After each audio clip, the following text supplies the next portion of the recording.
Well, basically, the meeting with the magistrates was to address the issues surrounding the whole recruitment process. The government had to be clear that the recruitment process was wrong. It didn't receive the necessary approvals. And I clarified to the magistrate that when we say approval, it's not always just the governor's approval. There are many levels of approval. The Office of the Auditor General, the Office of the Accountant General, and even the Budget Office has to give a clearance. Of course, the Office of Head of Service, Civil Service Commission, in this case, Judicial Service Commission, must all look at their requirements for recruitment and give approval before you can say people have been appropriately recruited. In their case, none of those were met, beginning from the governor himself, through the Accountant General, Head of Service, Auditor General. No approvals were obtained. And they just started working. So we needed to clarify that to them, that they are not even employed properly, so-called. So that's what we did. We have addressed them and informed them.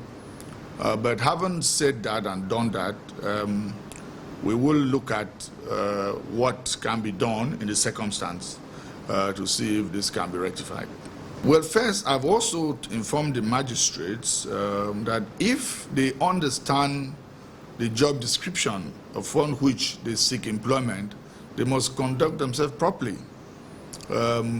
If they must know, and as I've told them, they should know, that as lawyers, employment is not a right, it's a privilege. So you can't compel an employer to employ you. So they have their options, but if they want to be employed, then they must conduct themselves in a manner that government will reconsider. Of course, the governor, as you are all aware, is a humanist. The only challenge in Cross River State is that the wage bill is so high because the governor has taken on so much, you know. First, 2005 teachers and non-teachers, teaching staff in the primary school. Then, of course, the 2,500 illegal civil servants who were recruited. After consideration, the governor, you know, listed them in the payroll. Then, of course, the 20,000 recruitment, the governor himself, as a result of the COVID-19 challenge, has ordered to be recruited across the state. The 31 lawyers he also bent backward to take into the system, you know, and all other organizations, you know, like Krutec, COIA Kampa, you know, you have even the Pelican stars, all those non-regular staff that the governor had to all take in to regularize for the sake of food on the table policy. It's so huge. So again, it's a difficult situation, but we'll always, you know, go back to our father, the governor, and appeal for his good graces if he can stretch further, because I believe he's overstretched. Indeed, he has overstretched. If you weigh this, the background against the fact that some states are not just downsizing, some are paying half salaries, you know, and then the state has the lowest budget. And of course, like I said in the meeting, pensions are increasing. The governor came in when pensions was at 380 million, now they are 670 million. And then the salaries are increasing, you know. Usually the salaries either increase or the pensions increase. The two variables don't go up at the same time. So it's really a huge challenge. But, you know, we will always beg for the magnanimity of the governor and his humanist nature if he can accommodate, as he has always accommodated us. But really, it's important to state that the recruitment process was not properly done, and therefore the governor does not owe any obligation to recruit them. They know themselves, we all know, that the process was not properly done. First, to the public at large, the hysteria is uncalled for. I think the public must take a sober reflection on all the work the governor have done in Cross River State. This governor he came in at a time there was embargo on employment. That embargo was on for over 30 years. He lifted the embargo, opened the doors to massive recruitment. And the governor has invested so much in industrialization, tried to take the state away from the civil service shackled. The governor has taken on so much. Frankly, I'm an insider. I don't even know how he does it. So I will appeal to the public to show understanding, to show support and encouragement, because for somebody who is doing so much, I think it's only fair that we encourage him to do more, whatever magic is employing. For the magistrates, they are lawyers. They understand that they must act properly at all times. There's no amount of provocation that will make you, especially that you are lawyers, when you know the process that brought you on board is not proper. You can only be appealing, not to threaten anybody.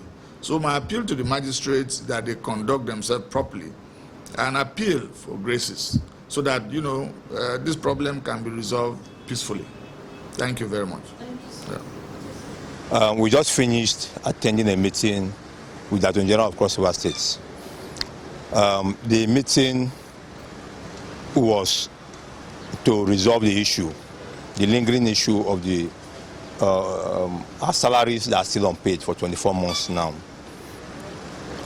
At the end of the meeting, there was no clear-cut decision by the government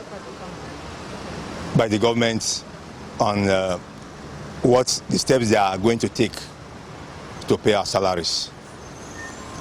You know, I want to use this opportunity to send a message directly to the state governor, His Excellency, Professor Ben Ayade. The message is this: we are already here in the system, working for the Cross River State government. Whatever irregularities that may have occurred, according to what the state government is saying, we had nothing to do with it. We followed the due process, followed the public notice, where these job vacancies we have advertised in the Cross River State Judiciary, applied, were screened, employed, given appointment letters, trained, and posted to courts.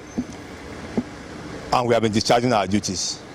My plea to the state government is that the state governor should, as a father and a leader, look passionately into our case and payroll us and pay us our salaries so that we can take care of our needs, take care of our families, and have that be in a very good frame of mind to discharge our duty. Where were they?